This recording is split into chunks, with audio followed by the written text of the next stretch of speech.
안녕하세요. 에코500 해설강입니다. 121번 문제부터 풀어보도록 하겠습니다. 문제가 좀 길긴 한데요. 보시면은 포인트만 잘 보시면 정답을 찾을 수 있을 것 같습니다. 지금 정답은 제대로 이제 맞게 진술된 좀 보기는 제외하고 다르게 말한, 따라서 마이트랄 리거테이션에 대한 설명으로 좀 맞지 않은 부분을 고르는 그런 문제라고 보시면 되겠습니다. A번 보시면 이제 어큐트하고 크로닉하고 그 중간 단계가 있다고 나타나 있습니다. 이제 뭐 급성으로 생길 수도 있고요. 뭐 크로닉한 상태일 수도 있고, 또 갑자기 만성 상태에서 위급한 상태로 전환되는 단계도 있기 때문에 A번은 맞는 보기라고 보시면 될 것 같습니다. 네, B번 보시면 이제 증가한다, 프리로드, 전부화라는 개념이죠. 전부화. 이 개념 잠깐 정리하고 다음 내용으로 넘어가도록 하겠습니다. 보통 심장이 있으면 이쪽 에이올타고요. 마이트랄 밸브죠. 보통 혈액이 이쪽 밸브를 통해서 에이올타 쪽으로 나가는 이런 구조가 정상적인 어떤 흐름인데요. 봤을 때 레프트 아티리움에서 레프트 벤트리클로 가장 먼저 벤트리클을 채워줄 때 생기는 부하를 전부하라고 합니다. 그래서 프리로드라고 불려지게 되고요. 여기 채워지는 만큼 많은 양이 채워지면 그만큼 혈액이 또 많이 나가게 되죠. 다음으로 에이올타 쪽으로 이제 채워진 혈액들이 두 번째로 나갈 때 받게 되는 부하를 후부하라고 합니다. 에이올타로 내보낼 때, 펌핑할 때 나타나는 부하를 후부하라고 하게 되고요. 이걸 애프터로드라고 합니다. 애프터로드, 전부하, 후부하 개념. 풍선이 있으면 풍선에 바람을 가득 채워주는 과정이 전부하고요. 그래서 만약에 잡고 있던 손을 놓게 되면 풍선이 날아가게 되겠죠. 날아갈 때는 가득 채워져 있던 공기의 양만큼 날아갈 것으로 예측을 해볼 수 있겠습니다. 적은 양의 공기만 있다면 바로 바닥에 떨어지게 되겠죠. 이런 식으로 전부와 후부와의 개념인데, 지금 마이트랄 리거이테이션이 있다라고 한다면 첫 번째로 채워주는 부분에도 여러가지 문제가 생길 수 있고요. 그리고 이쪽에도 혈액이 또 많은 양이 채워져야 되고 여러가지 문제가 생기기 때문에 마찬가지로 전달되는 후부와의 과정에 있어서도 문제가 생길 수 있겠습니다. 거기에 관련된 내용들이에요. 봤을 때 역류가 있게 되면 증가하게 된대요. 전부하가. 아무래도 혈액이 많이 되돌아가기 때문에 그 부분을 채워주기 위해서 레프트 벤트리클이 더 많은 양의 혈액을 받기 위해서 부하를 증가시킬 수 있겠습니다. 따라서 맞는 보기로 볼 수 있겠고요. C번 보시면은 이제 애프터로드, 후부하에는 영향을 주지 않는데요. 레프트 벤트리클이 여러 가지로 문제가 생겼기 때문에 그 다음으로 전달되는 에올타로 전달되는 후부하에도 영향을 줄 수 있겠죠. 따라서 C번이 좀 틀린 보기로 볼 수 있겠습니다. D번 같은 경우는 문장이 길긴 한데요. 결과적으로 뭐 칼라도플렛에 나타나는 여러 가지 용어들을 쭉 나열해놓고 뭐 이걸로 역류의 심각도를 평가할 수 있다, 뭐 이런 내용들이라고 보시면 될 것 같습니다. 따라 정답은 C번으로 보시면 될 것 같습니다. 네, 다음은 122번 문제 보도록 하겠습니다. 지금 디아스톨릭 때 생기는 역류에 관련된 문제예요. 일반적으로 역류가 생기는 시점은 시스톨릭이죠. 수축기 때 마이트랄 밸브가 닫혀있는 상태에서 역류가 생기는 게 일반적인데, 디아스톨릭 이완기 때 역류가 생긴다는 것은 어떤 질병이 있을 때인지 한번 찾아보도록 하겠습니다. 보통 모든 혈액은 서로의 압력 차이로 의해서 흘러가게 됩니다. 다시 한번 앞에 있던 그림을 간단하게 다시 그려보면요. 에이올타로 나가는 길목이고요. 쪽에서 레프트 아트리움이고요. 마이트랄 밸브가 되겠습니다. 그래서 보통 이제 혈액이 이런 식으로 나가준 게 정상인데, 만약에 에올타 쪽에서 강력한 양의 역류가 되돌아왔다면 레프트 벤트리클에 남아있는 혈액의 양이 다시 증가하게 됩니다. 보통은 이제 레프트 벤트리클에서 에올타 혈액을 전달하고 나서 벤트리클의 압력이 떨어진 상태여서 이제 이쪽에 오히려 아트리움 압력이 올라가게 되죠. 혈액은 높은 데서 낮은 쪽으로 흘러가기 때문에 이런 식으로 전달이 돼야 됩니다. 하지만 이쪽에서 굉장히 많은 양의 혈액이 들어오게 되면 레프트 벤트리클이 오히려 압력이 올라갈 수 있겠죠. 그래서 디아스톨릭임에도 불구하고 이쪽에 문이 열려서 혈액이 들어오는 타이밍인데 이쪽에 압력이 높게 되니까 혈액이 다시 반대로 되돌아가는, 그래서 디아스톨릭 MR 상태가 생기게 되겠습니다. 그래서 보기에서는 레프트 벤트리클의 압력이 조금 높아질 수 있는 상황인 에이올틱 리거지테이션이 게다가 또 적은 양은 큰 변화를 주기는 어렵고요. 좀 심각한 상태의 AR이 아무래도 혈액에 있는 압력 차이 변화를 줘서 흐름을 바꿀 수 있는 그런 상태를 볼 수 있겠습니다. 그에 대한 결과로 이완기 때 역류가 생기는 그런 현상이 생길 수 있다라고 봐두시면 될 것 같습니다.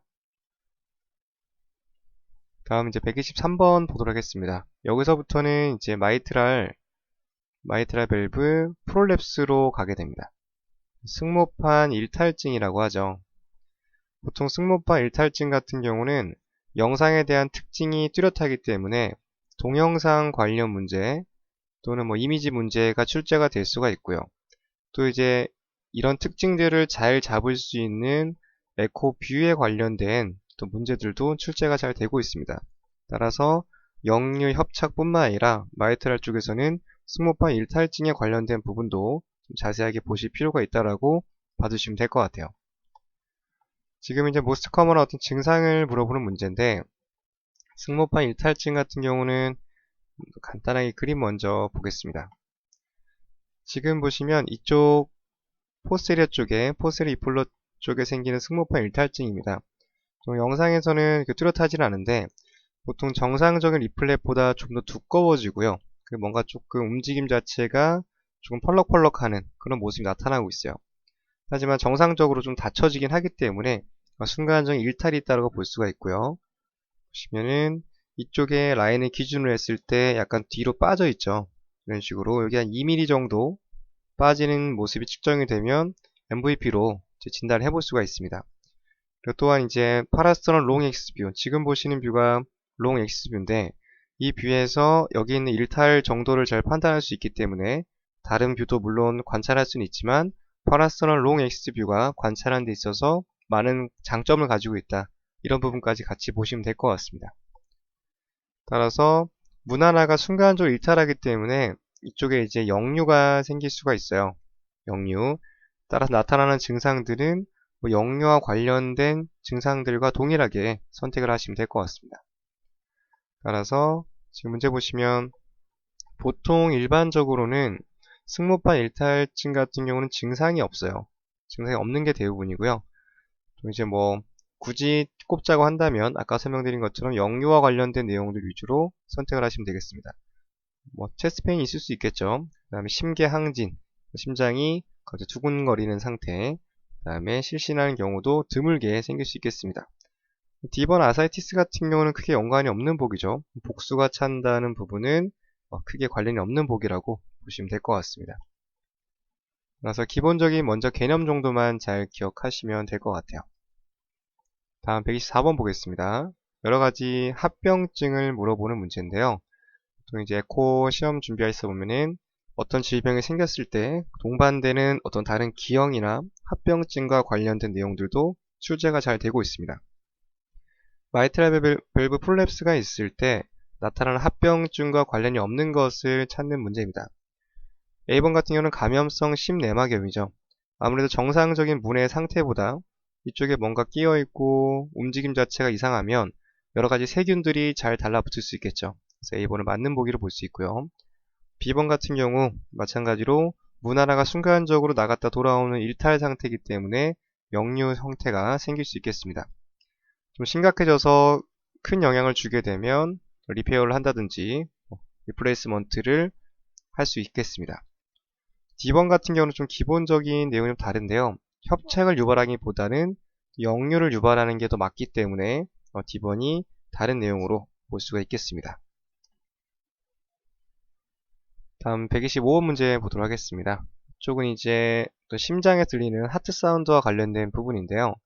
지금 포인트 같은 경우는 마이트랄 밸브 프롤랩스와 연관되는 하트 사운드를 묻는 문제예요. 일단 기본적으로는 C번이 정답입니다. 미드 시스톨릭 클릭이라는 표현, 이 두 가지는 그냥 짝이 지어지는 표현이라고 보시면 될 것 같아요. 만약에 이런 보기가 나왔다고 한다면 문제에서 이런 문장이 언급됐다면 MVP를 의미하는 지칭하는 그런 문장으로 볼 수 있겠고요. 마찬가지로 서로 같은 얘기를 하고 있는 그런 내용이라고 보시면 될 것 같습니다. 수축기 중간에 어떤 클릭 나는 사운드가 들려진다. 이런 포인트가 되겠고요. 또는 레이트도 괜찮습니다. 조금 시스톨릭 끝자락쯤에서 생겨지는 소리가 나타날 수도 있다. 네, 이런 표현들 같이 봐주시면 될 것 같습니다. 보통 많이 보게 되는 부분은 이제 이젝션 클릭이라는 표현인데 보통 S1 사운드 때 많이 나타나는 표현입니다. S1, S2 사운드가 있었죠. 보통 S1부터 시작해서 이쪽에서 수축기가 시작이 됩니다. 그리고 여기서부터는 이완기가 시작이 되고요. 수축기가 시작하기 위해서는 에올타라든지 풀모너리 아테리가 문이 열려져야 되겠습니다. 근데 만약에 이쪽에서 들려지는 사운드가 이상이 있다면 대표적인 게 이젝션 클릭인데요. 줄여서 이렇게 줄여 쓰기도 합니다. 대표적으로는 에올틱 스테노시스라든지 풀모너리 스테노시스가 있을 때 이젝션 클릭 사운드가 들려질 수가 있고요. 다음으로 이제 디아스톨릭 때는 마이트랄 밸브나 트리커스피드 밸브가 문이 열려져야 되잖아요. 이쪽에서 잘 열려지지 않게 되면은 이쪽은 오프닝 스냅이라고 합니다. 오프닝 스냅.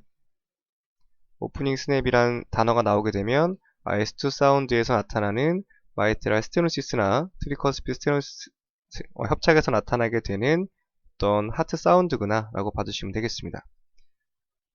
다음으로는 이제 프릭션 러비라는 표현인데요. 이거 같은 경우는 심장을 둘러싸고 있는 심낭에 생기는 염증으로 인해서 생기는 어떤 마찰음 같은 거예요.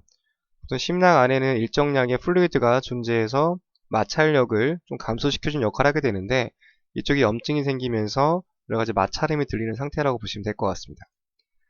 C번 아까 설명드린 것처럼 MVP와 관련된 부분이었고요. 네, D번 같은 경우는 페리카디알 럭이라고 하게 되는데 마찬가지로 심장을 둘러싸고 있는 어떤 심낭에 생기는 염증으로 인해서 이제 심장 자체가 좀 압박을 받는, 압축을 받는 상태가 되겠습니다. 대표적으로 압축성 심낭염에서 생겨지는 소리라고 보시면 될 것 같고요. 심장이 더 이상 이완하는 데 있어서 제한을 받는 그런 상태라고 보시면 될 것 같습니다. 심장을 둘러싸고 있는 막 자체가 단단해져서 더 이상 심장이 이완을 똑바로 하지 못할 때 들려지는 소리라고 보시면 될 것 같아요. 이런 부분들은 대략적으로 어떤 내용인지만 파악하시면 될 것 같고요. C번 같은 경우 미드 시스톨릭 클릭이라는 표현 자체는 좀 정확하게 기억하시는 게 좋겠습니다. 네, 이것으로 강의 마치겠습니다. 감사합니다. 네, 안녕하세요. 에코백 해설 강의입니다. 126번 문제부터 보도록 하겠습니다.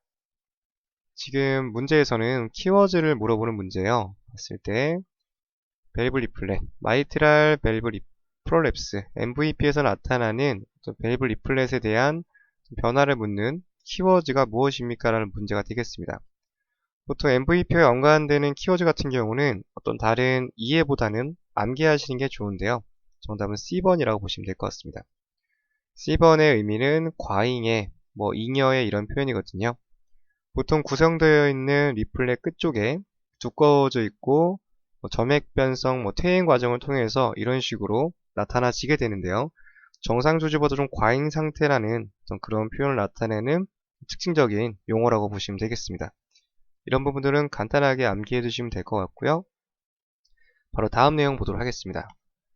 이 부분도 마찬가지로 암기가 필요한 부분인데 지금 점액 변성, 퇴행성 어떤 변화를 나타내는 마이트랄 밸브는 무엇이라고 합니까? 라고 하는 문제가 되겠습니다.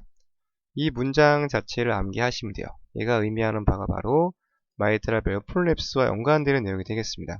따라 정답은 B번 프롤랩스와 관련된 내용이라고 보시면 될 것 같아요. 정리해보면 앞서 보셨던 과잉의 그리고 잉여의 표현 여기다가 플러스 방금 보셨던 믹소마토스 디제너레이션 이 표현까지만 기억해 두시면은 프롤랩스와 관련된 내용이 나왔을 때 문제를 찾는 속도가 굉장히 빨라질 수 있겠죠. 그래서 이 부분 같이 짝지어서 기억을 하시면 되겠습니다. 다음 128번 문제 보도록 하겠습니다. 여기서부터는 이제 MVP와 관련된 에코 파인딩에 관련된 문제라고 보시면 될 것 같습니다. 실제 검사를 했을 때 나타나게 되는 마이트랄 밸브 프롤랩스의 어떤 보여지는 모습에 대해서 관계가 없는 것을 찾는 문제네요. 먼저 기본적으로 C번은 맞는 보기죠. 앞서 풀어봤던 내용들이고요. 과잉의 점액 변성, 두꺼워져 있는 부분들은 당연히 관찰이 될 수 있겠죠. 다음 A번 같은 경우는 마이트랄 밸브 애뉴루스 다이아메터가 증가할 수 있다. 순간적인 일탈이 생기기 때문에 또는 여러가지 점액 변성 어떤 변화로 인해서 애뉴루스의 다이아메터가 증가할 수 있습니다. 이런 부분들은 역류가 생길 수 있는 어떤 단서가 될 수 있겠죠. B번 같은 경우는 시스톨릭 보잉이라는 표현이 있게 되는데요. 수축기 때 같은 경우는 마이트랄 밸브가 닫혀져 있죠. 뒤로 조금 밀려나 있다는 표현을 드린 적이 있습니다. 정상보다 어느 정도 뒤로 밀려나 있는 상태. 그래서 마이트랄 밸브 리플렛 자체가 레프트 아트리움 쪽으로 살짝 뒤로 밀려 있는 상태가 관찰될 수 있다. 네, 마찬가지로 맞는 보기라고 볼 수 있고요. D번 같은 경우는 디아스톨릭 도밍이라는 표현 자체가 여기 있는 내용과 별로 관계가 없죠. 디아스톨릭 도밍, 수축기 때 도밍을 형성하는 것은 이런 식으로 하키스틱을 형성하는 질병이 되겠습니다. 마이트랄 스테노시스를 의미하는 대표적인 질병으로 볼 수 있겠고요. 따라서 정답은 D번으로 볼 수 있겠습니다. 이런 식으로 에코 파인딩을 서로 섞어서 문제를 내기 때문에 각 질병에 대한 정확한 파인딩에 대해서 정리가 잘 되어 있어야 됩니다. 대략적으로 영상을 보고 기억하는 것보다는 여기서 나타나는 명확한 용어들, 디아스톨릭 도밍이라든지 시스톨릭 보잉 이런 표현들 다 전반적으로 완벽하게 암기하시는 게 중요하고요. 그리고 여기와 관련된 영상까지 같이 봐주는 것도 굉장히 중요합니다. 다음 129번 문제 보도록 하겠습니다. 골드 스탠다드를 물어보는 문제인데요. 봤을 때 앞서 설명드린 적이 있는데요. 이제 보통 폴레스뿐만 아니라 어떤 질병이 나왔을 때 그 질병을 잘 관찰할 수 있는 뷰가 무엇인지를 물어보는 문제가 나오게 됩니다. 보통 임상에서 심장 초음파를 하지 않으시는 분들이 이런 부분에 대해서 많이 걱정을 하시는 경우가 많은데요. 하지만 실제로 문제를 풀어보다 보면 이미 이론책 안에서 충분히 이제 나오는 내용들이 많습니다. 그리고 굳이 영상에 대한 이해도가 없다 하더라도 기본적인 질병에 대한 영상만 잘 찾아보면 어렵지 않게 정답을 찾아낼 수가 있어요. 따라서 기초 해부학적인 영상만, 기초 영상만 그리고 기본 뷰에 대한 영상을 보고 해부학 정도만 잘 파악할 수 있다면 굳이 임상에서 심장 초음파를 하지 않더라도 여기 있는 공부를 하는 데 있어서는 크게 무리가 없다라고 좀 말씀을 드리고 싶습니다. 골드 스탠다드한 2D 에코카디오그래피에서 추천되는 마이트랄 밸브 폴랩스를 관찰하는 데 있어서 가장 골드 스탠다드한 영상을 찾는 문제인데요. 앞서 설명드린 적이 있듯이 파라스터널 롱 엑스트뷰에서 뒤로 밀려나는 부분들을 명확하게 관찰할 수 있기 때문에 이 부분이 가장 골드 스탠다드한 뷰로 관찰될 수가 있겠습니다. 지금 보시는 뷰가 이제 파라스터널 롱 엑스트뷰인데요. 이런 식으로 공부하시다 보면은 이 뷰에 대한 설명이 나와져 있고요. 그리고 질병 들어가기 전에 대략적으로 이 뷰에 대해서 볼 게 아니라 뷰를 딱 봤을 때 여기 있는 모든 해부학들이 바로바로 나올 수 있게 기본 베이스만 잘 갖춰져 주시면은 크게 문제풀이 하시는 데는 어려움이 없을 거라고 생각이 듭니다. 따라서 문제와 해당되는 정답은 파라스터널 롱 엑스와 연관되는 내용이었습니다. 다음 130번 문제 보도록 할게요. 이거는 2차적인 원인인데요. 마이트랄 밸브 프롤랩스가 생기는 해당되지 않는 걸 찾는 문제입니다. 이 문제의 포인트는 마이트랄 밸브가 생긴 원인 자체가 밸브 자체의 문제가 아니라 어떤 다른 원인이라는 것이죠. 또 외부적인 또는 심장은 순환기 장기이기 때문에 밸브 자체는 아무 문제가 없는데 다른 원인 때문에 마치 마이트랄 밸브 프롤랩스가 있는 것처럼 보여지는 경우가 있습니다. 그래서 펄스 MVP라고도 불려지게 되는데요. 실제로는 없는데 MVP가 있는 것처럼 관찰이 되는 경우가 있습니다. 대표적인 경우로는 이제 보통은 우리가 심장 자체가 라이트 벤트리클, 라이트 아트리움 이런 식으로 구성이 되어져 있을 때 일반적으로 레프트 벤트리클의 압력이 더 높죠. 그래서 움직임도 이쪽의 벽이 더 두껍고 라이트 벤트리클보다 더 많은 어떤 움직임을 나타내게 되는데 여러가지 원인에 의해서 라이트 쪽에 있는 압력이 상승하게 됩니다. 그랬을 때 이 과정들이 더 심각해지게 되면 나중에 레프트 벤트리클 쪽, 레프트 하트 쪽을 압박하기 시작해요. 더 커졌으니까 이런 식으로 세프툼이 밀릴 수도 있고요. 그렇게 되면 레프트 벤트리클이 정상적인 움직임을 할 수가 없겠죠. 따라서 이쪽에 있는 리플렛 자체도 정상적인 움직임이 나타나지 않을 수 있습니다. 따라서 정리해보면 여러가지 원인들이 있지만 레프트 벤트리클이 정상적으로 확장과 수축 자체가 일어나지 못하는 상태가 된다라고 한다면 안에 있는 부속기인 마이트랄 밸브에도 정상적이지만 어떤 비정상적인 구조물로 관찰될 수 있다는 것이죠. A번부터 보겠습니다. A번 보시면 아트리얼 septal 디펙트, 이 질병 자체가 여기 있는 디펙트가 생겨서 레프트에 있는 혈액이 라이트로 돌아가는 부분이죠. 나중에 많은 양의 혈액이 계속 지속되게 되면 라이트 쪽의 압력이 올라갈 수 있겠습니다. 그러면 레프트 쪽으로 영향을 줄 수 있겠죠. 기본적인 내용들이었고요. 따라서 이런 부분들은 이제 레프트 쪽 영향을 줄 수 있는 부분들이었고, C번 카디악 탐포네이드, 심낭 앞전이죠. 심장을 둘러싸고 있는 또 이쪽에 낭 쪽에 이제 플루이드가 가득 차게 돼서 레프트 벤트리클 라이트 마찬가지로 정상적인 어떤 움직임 할 수 없는 상태로 보시면 되겠습니다. 마찬가지로 맞는 복이고요. 풀모널 하이퍼텐션, 마찬가지로 폐동맥 쪽의 압력이 높아지기 때문에 폐동맥 고혈압 있는 상태이기 때문에 라이트 하트 쪽의 압력이 우세할 수 있겠습니다. 마찬가지로 맞는 복이고요. 관련이 없는 것은 B번으로 볼 수 있겠습니다. 바이커스피 에오르틱 밸브 같은 경우는 라이트 하트라든지 다른 쪽에 큰 변화를 줄 만한 어떤 기형으로 보기는 좀 어렵다고 판단해 볼 수 있겠습니다. 조금 복합적인 문제긴 한데요. 물어보고자 하는 부분 자체가 질병이 리플렛 자체적으로 온 건지 아니면 세컨더리가 온 건지를 먼저 파악하는 게 중요하고요. 이게 의미하는 게 어떤 부분인지를 알고 계시면은 문제 풀이하실 때 참고하실 수 있겠습니다. 네, 이렇게 해서 마치도록 하겠습니다. 감사합니다. 네, 안녕하세요. 에코백 해설 강의입니다. 131번 문제부터 풀어보도록 하겠습니다. 네, 저번에 이어서 이제 마이트랄 밸브 프롤랩스와 관련된 연관되는 문제인데요. 지금 문제에서는 이제 MVP와 관련이 없는 보기를 찾는 문제가 되겠습니다. A번 보시면 이제 마이트랄 리거테이션은 가장 깊은 연관이 있는 보기죠. 순간적으로 리플렛 하나가 일탈했다가 되돌아오기 때문에 그 사이 동안에 역류가 생길 수 있겠습니다. 가장 밀접한 보기라고 볼 수 있겠고요.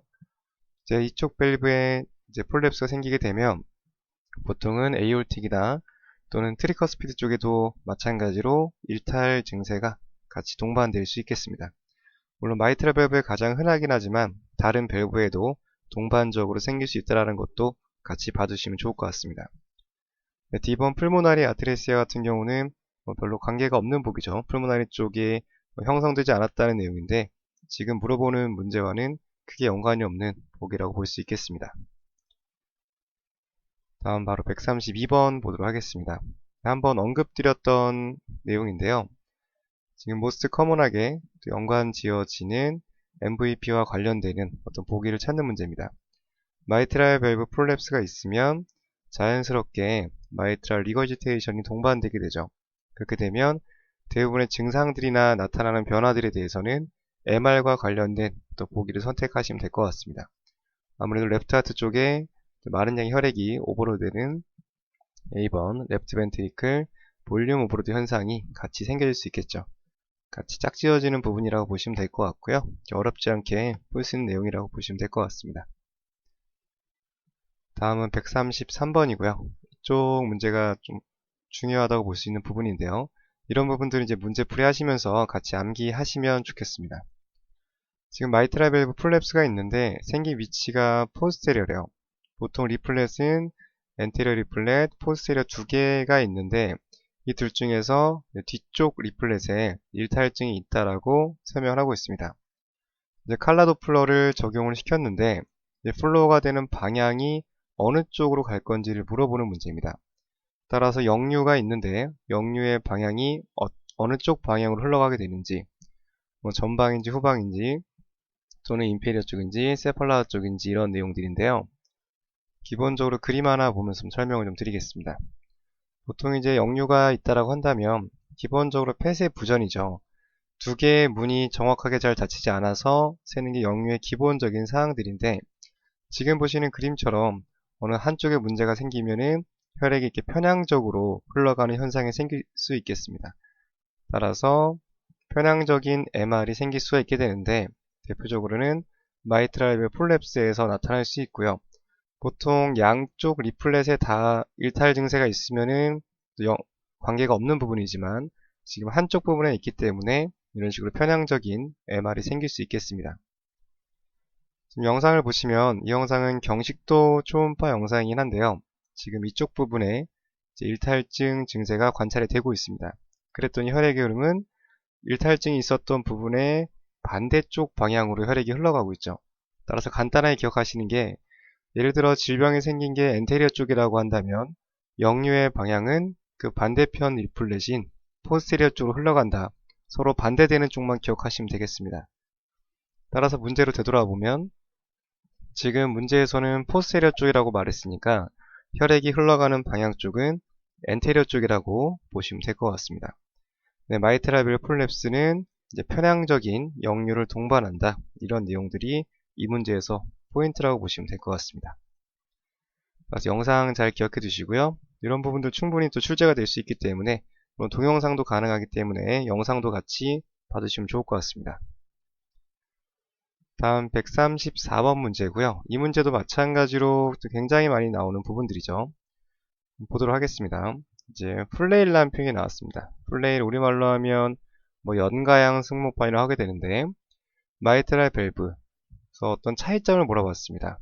봤을 때 마이트랄 밸브 프롤랩스 두 가지를 이제 2D 모드에서 검사하게 되는데, 봤을 때 플레일이 어떤 식으로 보여지게 되는지 물어보는 문제예요.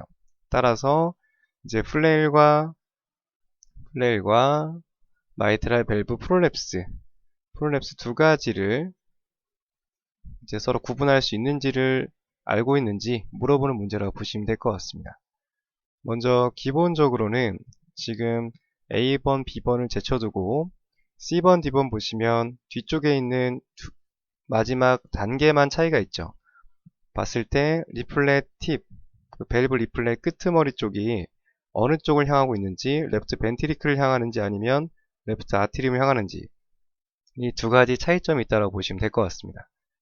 먼저 그림부터 보도록 할게요.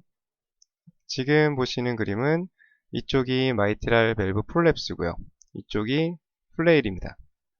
육안적으로 보시는 것처럼 이제 MVP 같은 경우, 프롤랩스 같은 경우는 뒤로 밀려 있긴 하지만 밸브 리플렛 끝쪽에 있는 팁의 방향은 레프트 벤트리클을 향하고 있죠. 반면에 플레일 같은 경우는 이쪽 레프트 아트리움 쪽으로 팁이 향해 있습니다. 따라서 두 가지의 가장 큰 차이점은 밸브가 닫히는 타이밍에 위치하는 밸브 리플렛 끝쪽이 어느 쪽을 향하고 있는지 기억하시면 될 것 같아요. 따라서 프롤랩스와 플레일의 차이점을 기억하시면 좋겠고요. 따라서 위에 보기에서는 지금 플레일과 관련된 내용을 물어봤기 때문에 정답은 아트리움 쪽 향하고 있는 D번이 정답이다 라고 봐주시면 되겠습니다. 더 뒤에 있는 영상까지 같이 잘 기억해 두시고요. 뭐 동영상도 나올 수 있고 기본적인 이렇게 문장으로도 물어보는 문제가 출제가 될 수 있겠습니다. 다음은 135번이죠. 5번 같은 경우는 마이트랄 밸브 코다 텐던, 코다 럽처가 생겼을 때 어떤 결과가 나타나게 되는지, 보통 이제 마이트랄 밸브의 부속기라고 하죠. 부속기, 뭐 건사, 코다 텐던, 그리고 뭐 애뉴라 이런 식으로 파필라리머스, 유두근, 기타 등등 다 모여서 이제 마이트랄 밸브 부속기라고 하게 되는데, 이쪽에 있는 구성품들이 파열되게 되면 이제 문이 제대로 지지할 수 있는 부분들이 사라지게 되겠죠. 따라서 어큐트한 MR 현상이 생길 수 있겠습니다. 따라서 연관되는 보기는 B번이라고 보시면 될 것 같고요. 이 문제에서 물어보고자 하는 것은 마이트랄 밸브 리플렛만 기억할 것이 아니라 코다 텐던이라든지 파필라리 머슬에 대해서 알고 있는지 물어보는 문제라고 예상해 볼 수 있겠습니다. 이렇게 해서 강의 마치겠습니다. 네, 감사합니다. 네, 안녕하세요. 고백 해설강입니다. 136번 문제부터 보도록 하겠습니다. 이제 마이트랄 밸브 폴랩스는 끝났고요. 이쪽에서는 좀 다른 질병이 다뤄지게 되는데요. 보시면은 연관되는 질병, 아주 흔하게 보여지는 역류와 함께 어떤 잡음이 들려진대요. 이 부분이 포인트가 되는데 보통 노인이라는 표현입니다. 노인이라고 하면 보통 대표적인 퇴행성 질환이고요. 지금 봤을 때 역류가 생기는 상황인데 노인에서 생기는 역류에서 어떤 잡음이 들려진대요. 그렇다고 한다면 밸브 자체의 움직임이 뭔가 둔탁하다라고 볼 수 있겠습니다. 따라서 노인에게서 흔하게 보여지고 대표적인 퇴행성 질병으로 봤을 때 B번이 가장 연관이 있는 복이라고 볼 수 있겠습니다. 그래서 마이트라 애뉴라 부분에 석회화가 생기게 되는 것이죠. 퇴행성 과정으로 볼 수 있고요. 문제 내에서 단서를 찾는 문제라고 보시면 될 것 같습니다. 지금 보시는 영상이 이제 마이트라 애뉴라 칼시피케이션의 영상이 되는데요. 봤을 때 이제 굉장히 밝게 보이죠. 또 단단한 물질이기 때문에 초음파상에서 밝게 좀 덴스하고 에코제닉하게 보여지는 부분들이 있고요. 움직임이 좀 느려지게 되고 좀 둔탁한 또 움직임이 관찰될 수 있겠습니다. 이런 기본적인 영상의 특징도 출제가 될 수 있고요. 또 동영상도 마찬가지로 충분히 나올 수 있는 부분이기 때문에 같이 기억을 좀 해두시면 좋겠습니다. 다음 바로 137번 문제 보도록 하겠습니다. 네, 방금 보신 내용과 좀 연관되는 부분인데요. 한번 보도록 하겠습니다. 지금 보시면 M모드에서 검사를 했대요. 또는 2D 모드 두 개로 검사를 했는데 덴스한 에코가 관찰된답니다.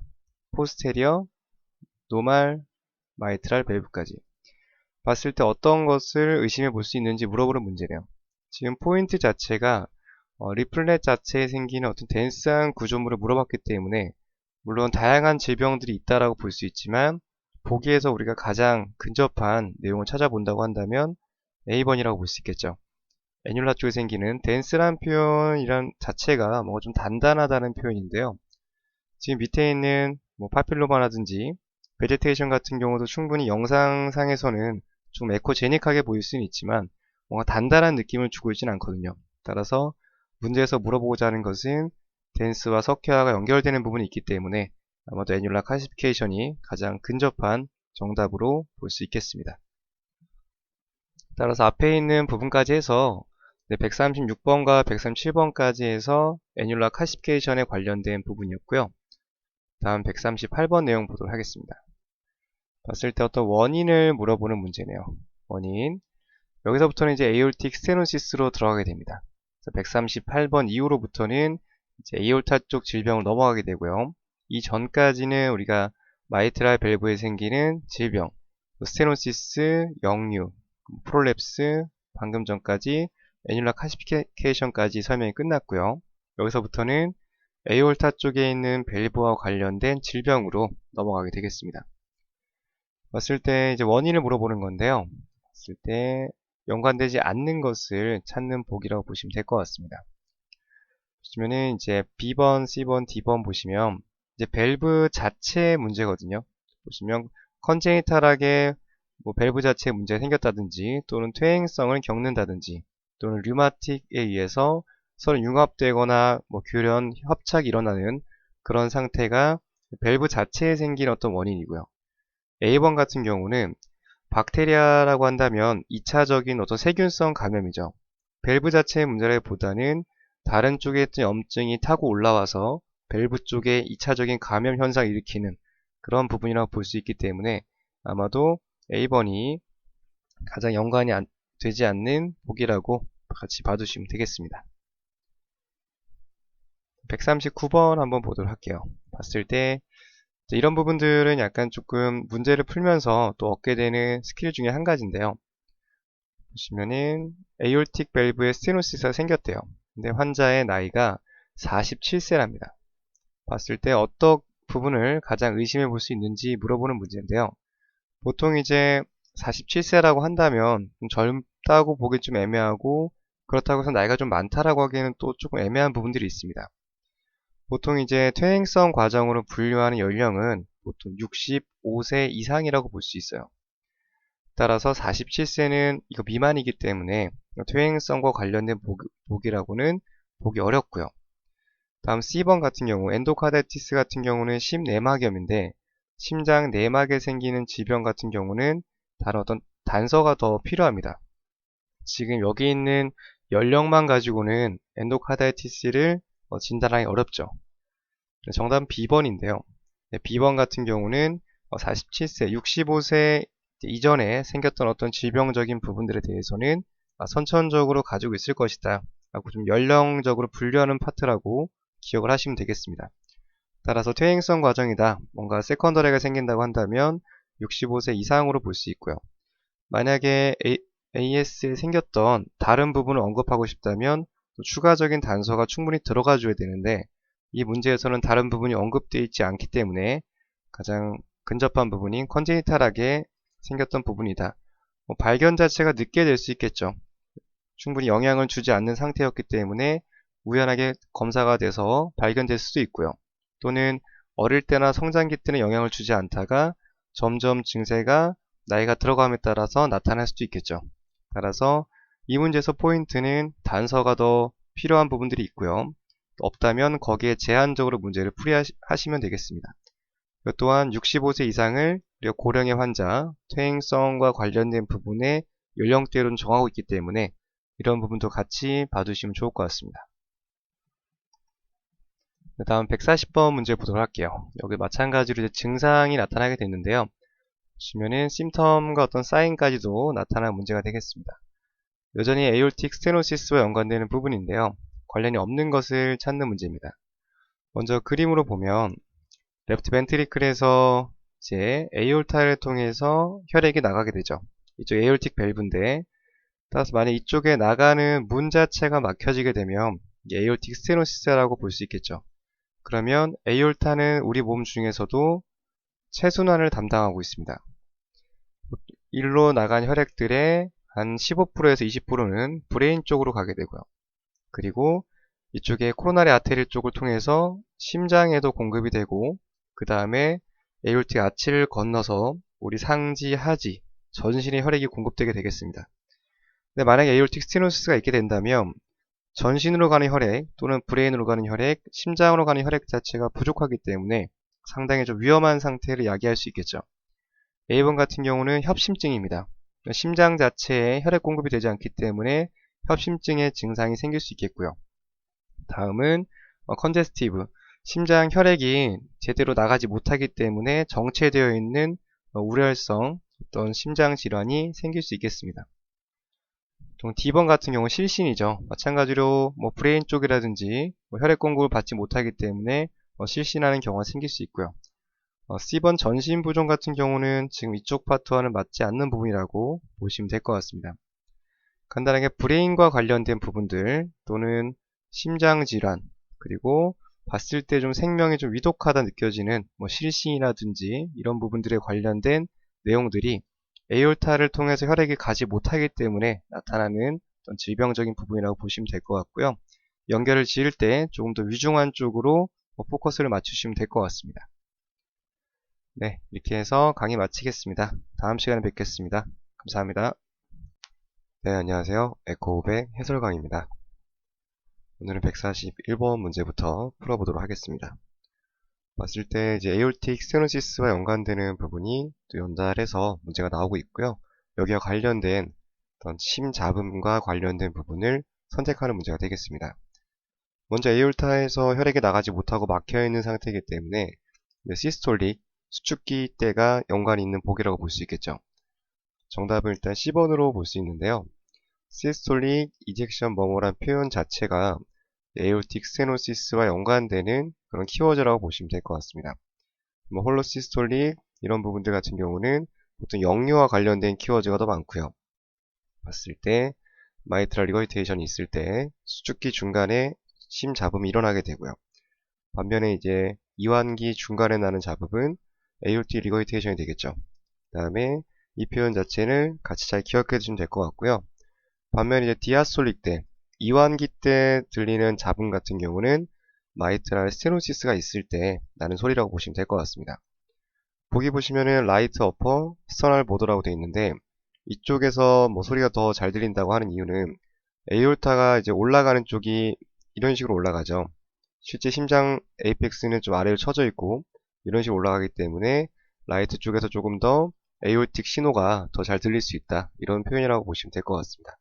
따라서 에올틱 스테노시스와 여기 있는 이 문장 자체를 같이 짝지어서 기억을 해두시면 어렵지 않게 풀 수 있는 유형의 문제라고 보시면 될 것 같습니다. 바로 다음 문제 보도록 할게요. 네, 이 문제 같은 경우는 이제 펄스를 물어보는 거거든요. 그래서 실제 동맥에 대한 펄스 파형을 보고 어떤 상태인지를 물어보는 문제인데, 여러 번 강조드렸듯이 보고자 하는 시험은 에코예요. 심장 초음파이기 때문에 이런 부분들에 대해서는 어떤 디테일한 내용보다는 보조적인 수단으로 사용할 수 있을 정도에 대한 이해도를 물어봅니다. 따라서 이 펄스까지 봐야 되는 건지 모든 펄스를 암기하고 그럴 것까지는 없고요. 보통 이 에코백 안에 있는 내용 중에서 주요하게 다뤄지는 몇 가지 정도만 잘 기억해 두시면 될 것 같습니다. 첫 번째로 보시면은 지금 에오르틱 스테노시스가 있을 때 나타나는 어떤 펄스 파형에 관련된 문제예요. A번 보시면 뭐 이런 식으로 얼터넌스, 바이스터넌스 이렇게 되어 있는데, 지금 이런 용어들 같은 경우에도 디테일하게 알기보다는 먼저 그림으로 바로 보시는 게 빠르실 것 같습니다. 좀 정상적인 노멀 파형을 보시면 이런 식으로 이제 아테리어 펄스가 나타나는 게 정상적인데, 지금 보면 한 번은 높게 들어왔다가 한 번은 좀 약하게 들어오죠. 그래서 이 부분 같은 경우가 이제 벤트리클의 시스톨릭 컨트랙션 자체가 좌심실의 어떤 수축 능력이 줄어들었을 때 이런 현상이 나타나게 됩니다. 그래서 한번 떨어지게 되면은 재빨리 더 세게 보상해 주려고 하는 그런 어떤 심실의 보완 능력 때문에 이런 파형이 나타날 수가 있고요. 따라서 여기서 나오는 이 키워드를 보게 되면 심실의 어떤 수축 능력이 떨어져 있는 파형이구나, 이 정도만 기억해 두시면 될 것 같아요. 다음으로는 이제 파형이 두 번 나오는 건데, 한 번 나오고 또 한 번의 파형이 나타나는 그런 어떤 펄스 파형이 되겠습니다.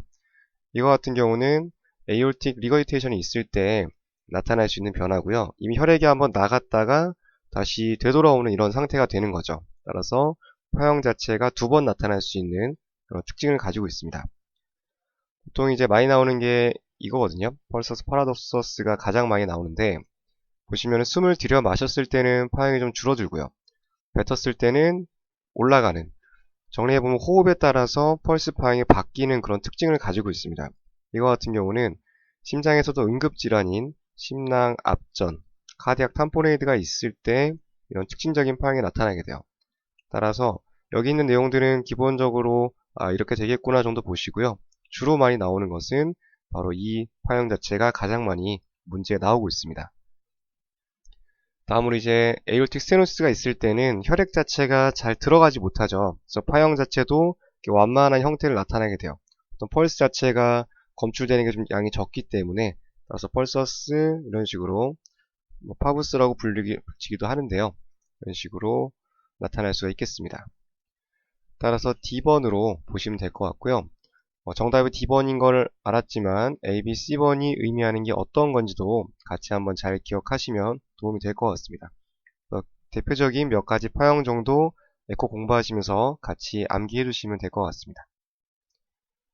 다음은 에올틱 에리어에 관련된 부분인데요.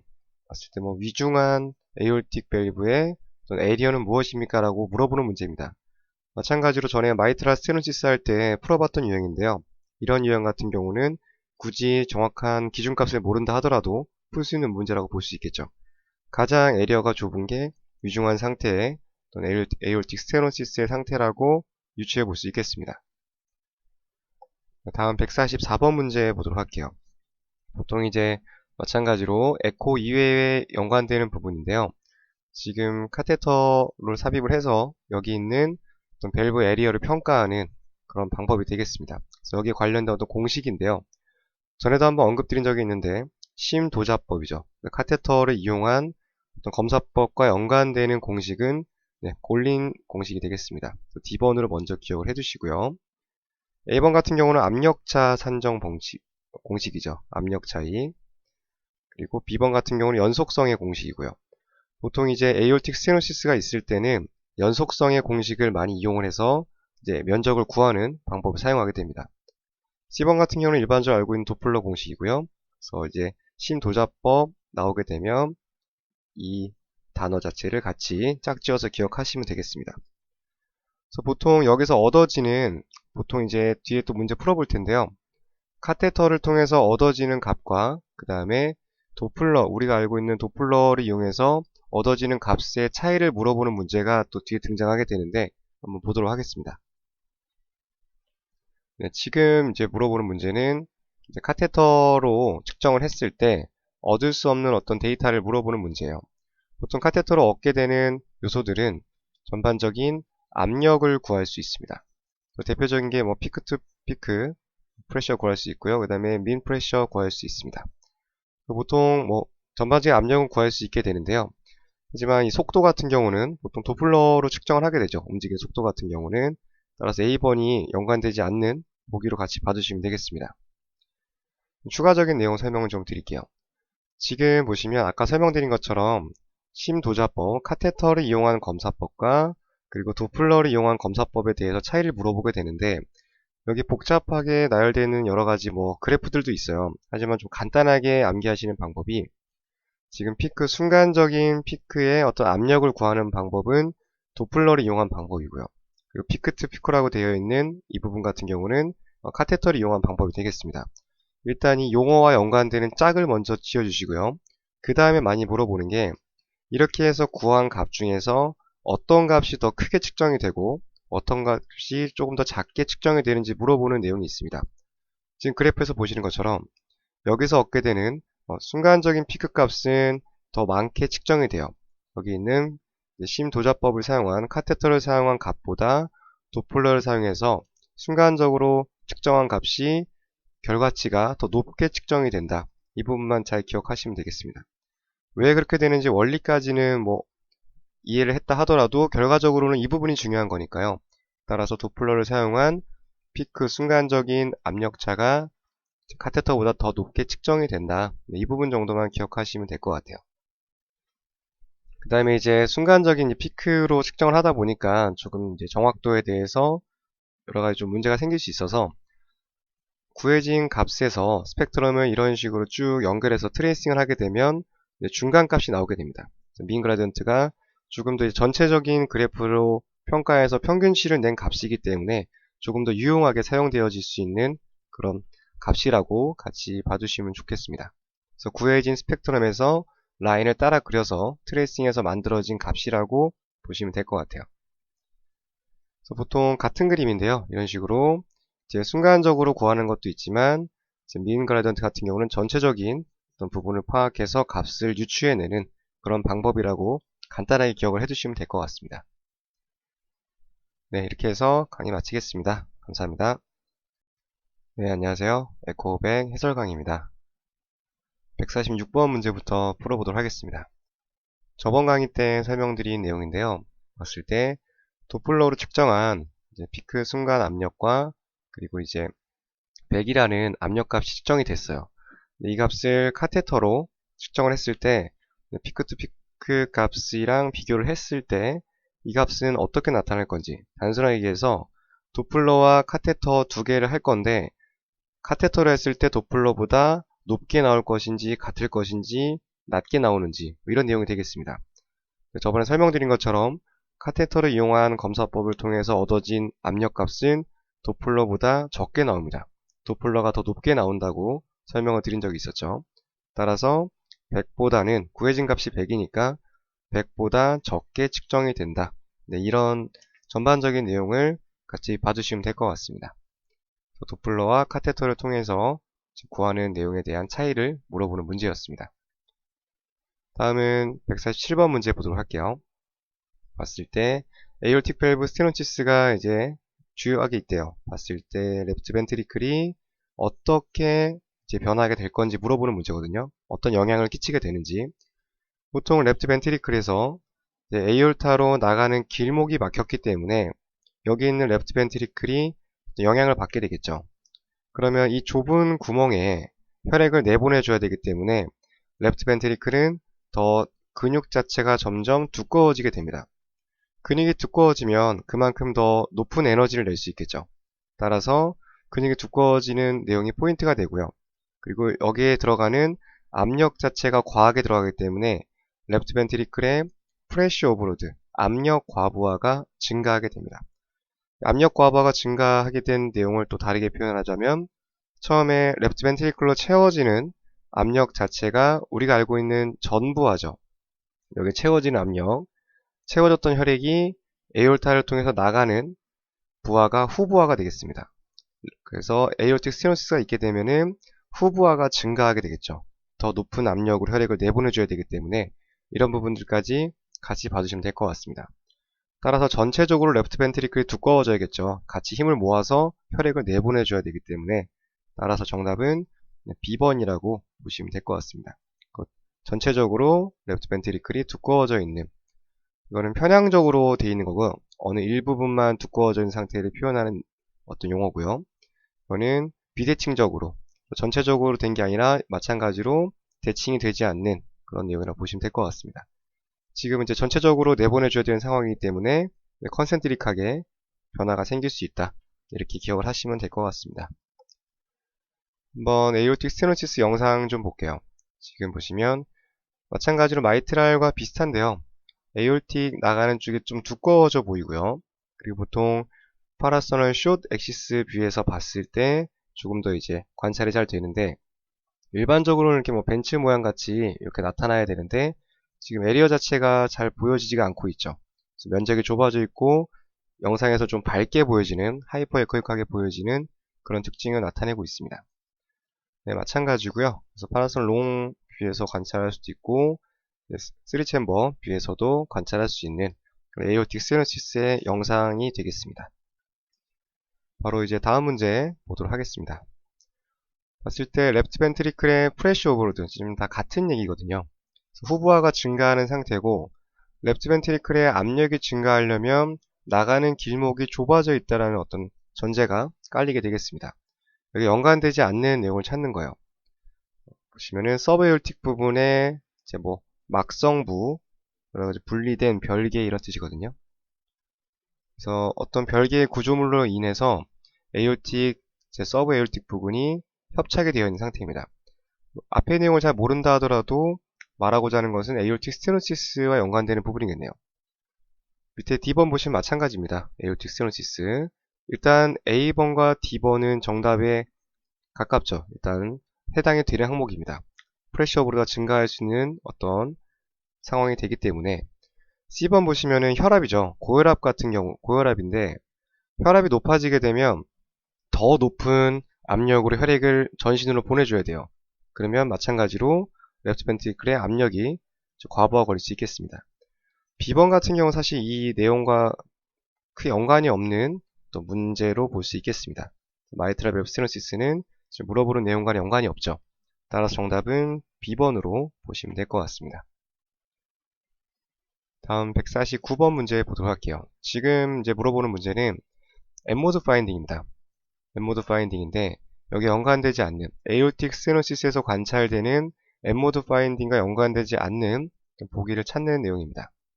A번부터 볼게요. 시스톨릭 플러터, 에올틱 밸브 리플렛. 시스톨릭, 보통 이제 수축기 때 에올틱 스테노시스의 어떤 변화를 관찰하게 되는데 여기가 좁아져 있다 보니까 높은 압력에 의해서 혈액이 나가게 되죠. 그러면서 좁은 구멍을 뚫고 나가려고 하다 보니까 여기 있는 리플렛들의 떨림 현상이 발생하게 됩니다. 따라서 에올틱 스테노시스에서 떨림 현상을 보기 위해서는 아마도 수축기겠죠. 반면에 이제 B번 보시면 같은 내용인데 여기만 차이가 있습니다. 디아스톨릭 플러터. 따라서 지금 밑에 내용 보지 않더라도 A번과 B번은 서로 반대되는 얘기를 하고 있는 그런 내용이라고 볼 수가 있겠습니다. 이완기 때 떨림 현상이 생긴다는 것은 이완기 때는 에올틱 밸브가 닫혀 있는 상태죠. 근데 에올틱 리플렛에 떨림이 생겼다라는 것은 지금 여기 있는 내용과 연관되지 않는 부분이라고 볼 수 있겠습니다. C번 보시면은 감소되어져 있대요. 리플렛 자체가 분리되는 시스톨릭 때. 자, 이 부분이 중요한데 수축기 때는 잘 열려져야 되죠. 하지만 열려지는 이 부분들이 서로 좁아져 있다. 이런 내용이라고 볼 수 있겠습니다. 마찬가지로 에올틱 스테노시스에 연관되는 부분이라고 볼 수 있고요. 그리고 이전에 영상 보셨듯이 뭔가 두꺼워져 있고 하이퍼 에코익하게 변하게 되는 어떤 모습들이 관찰되고 있습니다. 그래서 시크닝 되어 있다고 볼 수 있겠고요. 에올틱 밸브 리플렛이. 따라서 정답은 B번으로 볼 수 있고요. 문제를 푸실 때 시스톨릭과 디아스톨릭이라는 이 부분에 대해서 완벽하게 이해를 좀 하시고요. 머릿속에서 심장 사이클이 어떤 식으로 돌아가는지를 입력을 잘 하셔야 됩니다. 수축기 때는 에올틱 밸브가 열리고 풀모너리 밸브가 열린 상태, 마이트랄 밸브와 트리커스피드는 닫혀 있다. 이런 부분들이 이제 문제를 풀면서 빠르게 머릿속에서 이제 구성이 돼야지만 이런 문제들 잘 풀 수 있을 거라고 생각이 듭니다. 다음 150문제 보도록 할게요.